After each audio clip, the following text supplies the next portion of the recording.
নমস্কার, কেমন আছেন সবাই? আশা করি সবাই খুব ভালো আছেন। মুক্ত গগনের আরও একটি নতুন পর্বে আপনাদের সবাইকে জানাই স্বাগত। ছুটির দিনগুলো দেখতে দেখতে কেটে গেল। আজ আমাদের মালয়েশিয়াতে ফেরার দিন। তবে বেরোবার আগে ভাবলাম আর একবার ঘরটা ভালো করে দেখে যাই, তাই আপনাদের সাথেও শেয়ার করছি। এটা হচ্ছে আমাদের ডাইনিং এরিয়া। কিছুটা দেখাতে পারলাম, সম্পূর্ণটা দেখাতে পারলাম না। আর এদিকে রয়েছে ছোট্ট করে একটু ব্যালকানি। সকলে বাইরে ওয়েট করছে, আমরা দুজনেই রেডি। এবার গাড়ি এলেই বেরিয়ে পড়ব। দাঁড়ান একবার ছাদে যাই, আপনাদের তো দেখানোই হয়নি যে ছাদের থেকে আশেপাশের ভিউটা কেমন।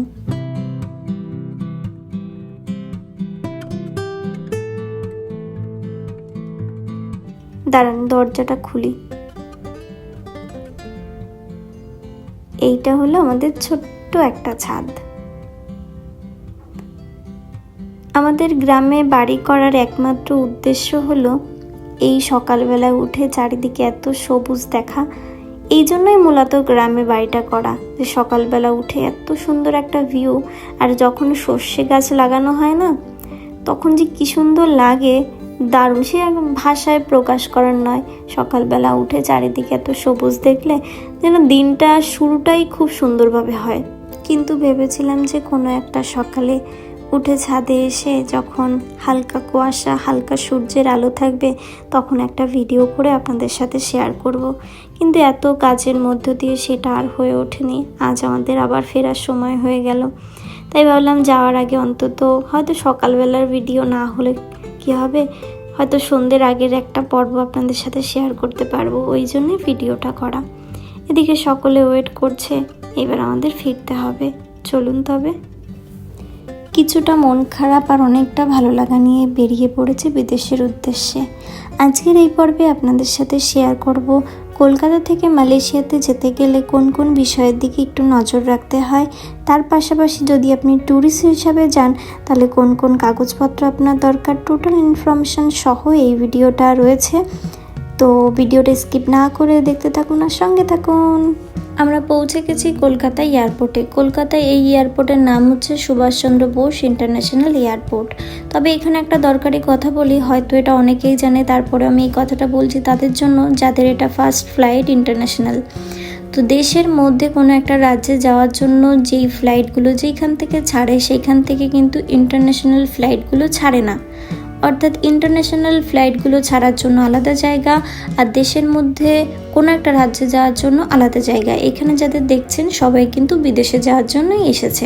কেউ যদি প্রথমবার বিদেশে যাচ্ছেন তবে এই জিনিসগুলো একটু মাথায় রাখবেন। তবে চলুন এইবারে এয়ারপোর্টের ভেতরের দিকে যাওয়া যাক। যখন আপনি এয়ারপোর্টে পৌঁছে যাবেন, তারপরের কাজ হচ্ছে এয়ারপোর্টের ভেতরে প্রবেশ করা। ভেতরে প্রবেশ করার জন্য গেটের সামনে থাকবে একজন সিকিউরিটি, সে আপনার কাগজপত্র একবার চেক করে নেবে। কাগজপত্রের মধ্যে লাগবে বোর্ডিং পাস আর পাসপোর্ট। পাসপোর্টের যে ছবিটা থাকে সেই ছবির সাথে আপনাকে একবার মিলিয়ে নেবে যে এই পাসপোর্টের মালিক ইনি কিনা, তারপরে আপনাকে ভেতরে প্রবেশ করতে দেবে। আমরা ভেতরে চলে এসেছি, এই গেট দিয়ে আমরা ভেতরে ঢুকেছি। আর ভেতরে এসেই সামনে এরকম একটা স্ক্রিন থাকবে যেখানে আপনার ফ্লাইট নাম্বার, কোথা থেকে আপনি কোথায় যাবেন, টাইমিং, সমস্ত কিছু এখানে শো করবে। এখানে একবার চেক করে নেবেন। আর গেট দিয়ে ঢুকেই ডান হাতে রয়েছে এয়ার এশিয়ার সমস্ত কাজকর্ম এইখানে হয়। অর্থাৎ এইখান থেকে আপনার cabin luggage, checking luggage weight হবে, আর কেবিন লাগেজটা আপনাকে দিয়ে দেবে, চেকিং লাগেজটা ওরা ওইখানে জমা নিয়ে নেবে।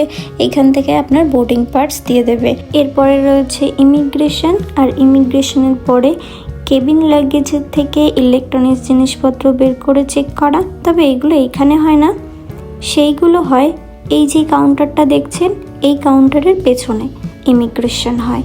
আর এই কাউন্টারে হয় অন্য একটা ফ্লাইটের টোটাল কাজকর্ম, যেমন চেকিং লাগেজ, কেবিন লাগেজগুলো ওয়েট হয়, যেগুলো এয়ার এশিয়ার এই কাউন্টারে হয়। এই একই কাজ ওই কাউন্টারে হয় কিন্তু অন্য ফ্লাইটের। তবে চলুন এবার আমরা এয়ার এশিয়ার লাইন দিই। আর এখানে কাগজপত্রের মধ্যে লাগবে, যদি আপনি ট্যুরিস্ট হয়ে থাকেন তাহলে এই বছরের জন্য যেহেতু ট্যুরিস্ট ভিসাটা তুলে দিয়েছে, পরের বছর থেকে হয়তো লাগতে পারে। তাই ট্যুরিস্ট ভিসাটা যদি আপনি পেয়ে যান তার প্রিন্ট আউট করে নেবেন এক কপি, তার সাথে বোর্ডিং পাস আর পাসপোর্ট। আর যদি আপনার কোনো কারণে ঠান্ডা, সর্দি টর্দি লেগে থাকে, তাই সঙ্গে আপনি কোভিডের সার্টিফিকেট নিয়ে নিতে পারেন, ওটা লাগবে না, তবুও রাখতে পারেন সঙ্গে। আর কেউ যদি জবের থ্রুতে যান তো আপনার তো অফিস থেকে ভিসা দিয়েই দেবে, তো ভিসা, বোর্ডিং পাস, পাসপোর্ট আর তার সাথে আপনি কোভিড সার্টিফিকেটটা নিতে পারেন। এখান থেকে আপনি টাকা এক্সচেঞ্জ করতে পারেন। আর কেউ যদি ডিপেন্ডেন্ট ভিসাতে যেতে চান তাদের ক্ষেত্রে বলছি, ডিপেন্ডেন্ট ভিসা অ্যাপ্লাইয়ের টোটাল ডকুমেন্টস, আর যদি ডিপেন্ডেন্ট ভিসা পেয়ে যান তাহলে ডিপেন্ডেন্ট ভিসা আর তার সাথে বোর্ডিং পাস, পাসপোর্ট আর আপনি কোভিড সার্টিফিকেটটা সঙ্গে ক্যারি করতে পারেন। এদিকে আমাদের সমস্ত কাজকর্ম কমপ্লিট, ইমিগ্রেশনে কিচ্ছু জিজ্ঞাসা করেনি। আমরা এখন রয়েছি কলকাতা এয়ারপোর্টের লাউঞ্জের সামনে। যদি আপনারা লাউঞ্জের অ্যাক্সেস পেয়ে যান তাহলে লাউঞ্জে এন্ট্রি করার জন্য ওরা 2 টাকা নিচ্ছে। তো লাউঞ্জে আমি যাচ্ছি না, অনুপ যাচ্ছে।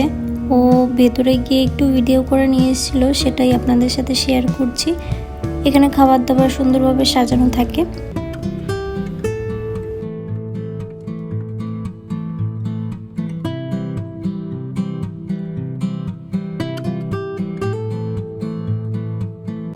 এদিকে আমাদের বোর্ডিং শুরু হয়ে গেছে। তবে এখন বলি ইমিগ্রেশনের কথা। ইমিগ্রেশনের কাজ হচ্ছে আপনার আঙুল থেকে ওরা ফিঙ্গারপ্রিন্ট নেবে আর ওরা ক্যামেরার দিকে তাকাতে বলবে। এমনি সচরাচর ওরা তেমন কিছু জিজ্ঞাসা করে না, তবে খুব বেশি কিছু হলে ওরা জিজ্ঞাসা করে যে আপনি কেন যাচ্ছেন।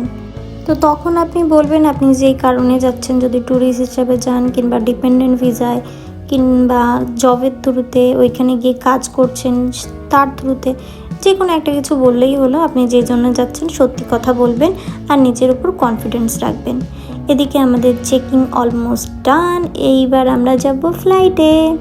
তবে এখানে আরও একটা কথা বলি, সেটা হচ্ছে আমি যখন ফার্স্ট টাইম কলকাতা থেকে মালয়েশিয়াতে গেছি আমি কিন্তু একা ট্রাভেল করেছি আর সমস্ত কাজকর্ম আমি একা করেছি। ইমিগ্রেশনে আমাকে তখন জিজ্ঞাসা করেছিল যে আমি কেন যাচ্ছি, তো আমার ওইখানে গিয়ে কোনো অসুবিধা হয়নি। আশা করি আপনাদেরও কোনো অসুবিধা হবে না, শুধুমাত্র কনফিডেন্স রাখবেন আর ঘাবড়ে যাবেন না। তবে চলুন, সামনেই ফ্লাইট ওয়েট করছে।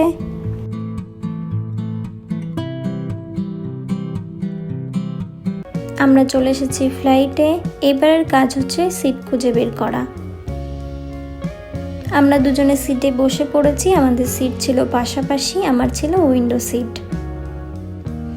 ফ্লাইটে উঠেই কয়েকটা কাজ থাকে, যেমন এই যে জানলাটা দেখছেন, এই জানলাটা খোলা রাখতে হবে। সামনে যে টেবিল থাকবে সেই টেবিলটা বন্ধ করতে হবে। আপনার যে সিট থাকবে সেই সিটটা সোজা করতে হবে এবং সিট বেল্ট পরতে হবে। এদিকে আমাদের ফ্লাইট ছেড়ে দিয়েছে। এখন ঘড়িতে বাজে 1:10। আমাদের ফ্লাইট অনেকটা ডিলে হয়ে গেছে। আমাদের মালয়েশিয়াতে পৌঁছানোর কথা ছিল 7টায়, তবে জানি না কটায় পৌঁছাবো। এদিকে অনুপ তো ঘুমিয়ে পড়েছে, আমি একটুখানি ঘুমানোর চেষ্টা করি, যেহেতু ফ্লাইটের একটা শব্দ থাকে।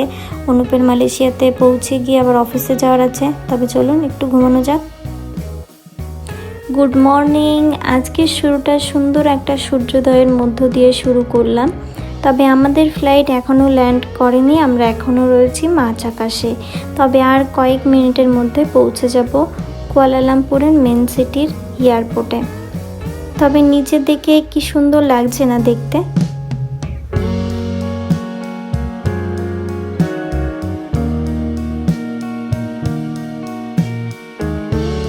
মালয়েশিয়াতে যেহেতু প্রচুর পরিমাণের পাম ফলের চাষ করা হয়, তাই এই নিচে যেই বাগানটা দেখছেন এটা হচ্ছে পাম বাগান। আমরা ফ্লাইট থেকে নেমে পড়েছি। এখন আমরা যাব আগে ইমিগ্রেশনে। যেহেতু মালয়েশিয়ার এয়ারপোর্টটা অনেক বড়, যেইখানে ফ্লাইট ল্যান্ড করবে সেইখান থেকে ইমিগ্রেশনটা অনেকটা দূরে, অনেকটা হাঁটতে হয়। তাই কিছু দূর বাদে বাদে এইভাবে লেখা থাকে যে আপনার ইমিগ্রেশনের জন্য কোন দিকে যেতে হবে। এই জন্য কোনো অসুবিধা হয় না। কিন্তু আপনাদের এখানে একটা কথা বলবো, যখন আপনারা এই কুয়ালালামপুরে এয়ারপোর্টে নামবেন তখন থেকেই আগে চেষ্টা করবেন যে আগে ইমিগ্রেশন কমপ্লিট করার। কারণ প্রথম দিকে ওরা খুব একটা কিছু জিজ্ঞাসা করে না, কিন্তু যত লেট করবেন তত প্রশ্ন করেও বেশি আর কাগজপত্র খুঁটিয়ে খুঁটিয়ে দেখে। তবে চলুন, ইমিগ্রেশনের পরে আবার দেখা হচ্ছে। আমার ইমিগ্রেশন কমপ্লিট। ইমিগ্রেশনে আমাকে কিচ্ছু জিজ্ঞাসা করেনি, আর কাগজপত্রের মধ্যে লেগেছে ভিসা, বোর্ডিং পাস আর পাসপোর্ট। আর ইমিগ্রেশনের পরে আপনি চেকিং লাগেজ কালেক্ট করবেন। তারপরে চেকিং লাগেজ আর কেবিন লাগেজ একবার চেক করে নিলেই হয়ে যায়। ব্যাস, তারপরে এই গেটটা দিয়ে বেরিয়ে এলে হয়ে গেল। আর মালয়েশিয়াতে আসার আগে কিংবা মালয়েশিয়ার এয়ারপোর্ট থেকেও আপনি মানি এক্সচেঞ্জ করতে পারেন। কলকাতাতেও এয়ারপোর্টে রয়েছে মানি এক্সচেঞ্জের কাউন্টার, ওইখান থেকেও করতে পারেন, তবে একটু ট্যাক্স নেয়। তো আপনার যেখান থেকে সুবিধা আপনি সেখান থেকে করতে পারেন, এমনকি এইখানে এসে এটিএম থেকেও আপনি মানি এক্সচেঞ্জ করতে পারেন। আর এইখানে এসে আপনার সিম কার্ড নিতে হবে। তো সেই ক্ষেত্রে বলছি, হট লিঙ্কের একটা সিম কার্ড হয়, এই যে হট লিঙ্কের কাউন্টার, এইখান থেকে আপনি 5 সিম নিতে পারেন। তো এটা খুব ভালো, সার্ভিস খুব ভালো। আর এয়ারপোর্ট থেকে বেরিয়ে আপনি যদি গ্র্যাব কিংবা ট্রেন কিংবা বাস সার্ভিস নিতে চান, তাহলে সেইগুলো কোথায় যাবেন, কোথায় খুঁজবেন, এই জন্যই কিছু দূর বাদে বাদে এরকম সামনে ওপরে চার্ট রয়েছে যে গ্র্যাবের জন্য কোন দিকে, বাসের জন্য কোন দিকে, সব দেওয়া থাকে। এই জন্য কারোর কোনো অসুবিধা হয় না, বাস এগুলো একটু ফলো করলেই সমস্যার সমাধান হয়ে যায়। এয়ারপোর্ট থেকে যাব ট্রেনে করে, ডিসেন্ট্রামের কাছের স্টেশনে নেবে, তারপরে ওইখান থেকে গ্র্যাবে করে যাব। তো একটা টাচ অ্যান্ড গো কার্ড আমাদের কাছে আছে, আর একটা টিকিট কাটবো। তবে চলুন। অনুপ টিকিট কেটে চলে এসেছে, তবে চলুন এবারে ট্রেনের দিকে যাওয়া যাক।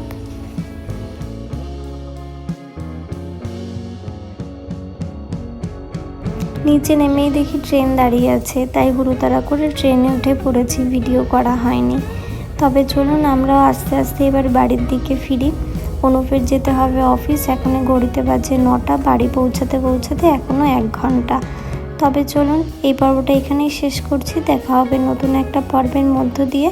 আমার এই পর্বটা যদি আপনাদের ভালো লেগে থাকে আমাকে কমেন্টে অবশ্যই জানাবেন, এবং একটি লাইক করতে ভুলবেন না। আমার চ্যানেলের নতুন বন্ধু হয়ে থাকলে চ্যানেলটিকে সাবস্ক্রাইব করার অনুরোধ রইল।